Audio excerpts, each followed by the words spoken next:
Hi, fifth graders. You are going to be making your first narrative essay. And I want to make sure that you understand that this essay is not about you. It is not a personal narrative.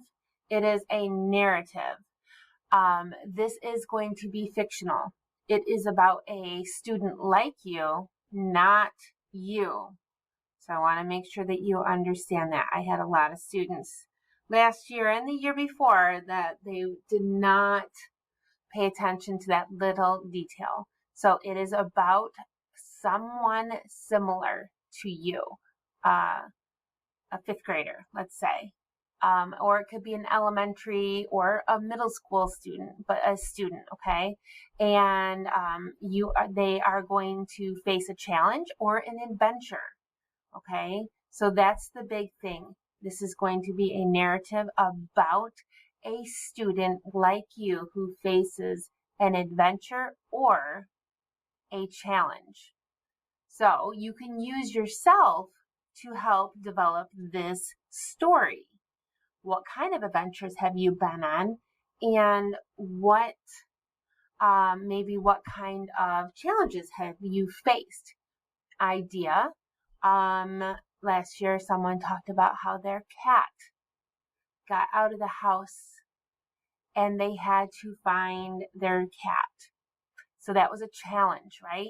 Someone else wrote about a trip that they went on and they ended up getting turned around and it turned into an adventure because they got lost, but it became an adventure.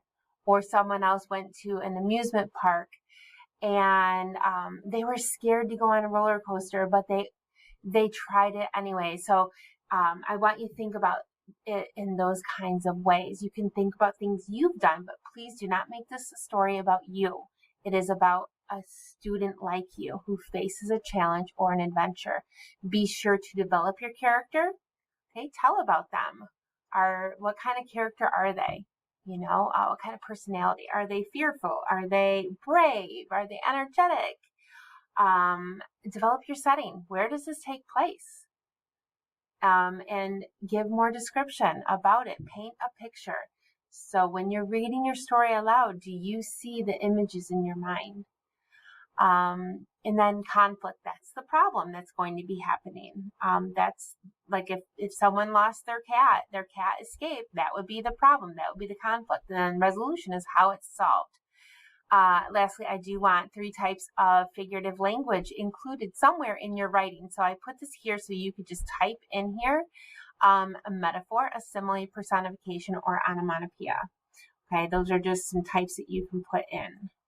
And then right here, this is your draft. This is your template. You're just going to type in here, well, what happened in the beginning of your story? Okay, this is where your setting is going to take place. This is where your character introduction takes place. So you're going to write a paragraph about this. I do not want multiple paragraphs in each one of these, okay? I don't want, like 5 pages of a story, okay? This should be about 5 paragraphs. And then you have your middle. So even if you had 6, if you wanted to do 2 here, 2 here, and 2 here, that's fine.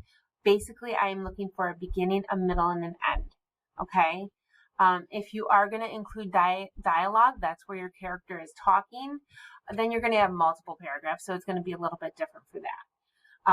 The middle of your story, what happens in the middle of the story? Typically, that's where the problem arises the most, and you reach the top of that mountain on the plot mountain that we've done in class before, that image.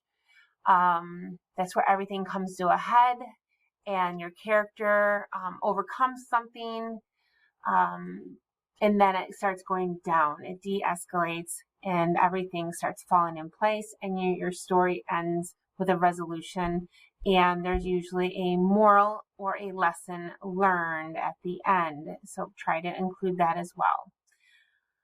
All right. If you have any questions on this, please make sure you reach out.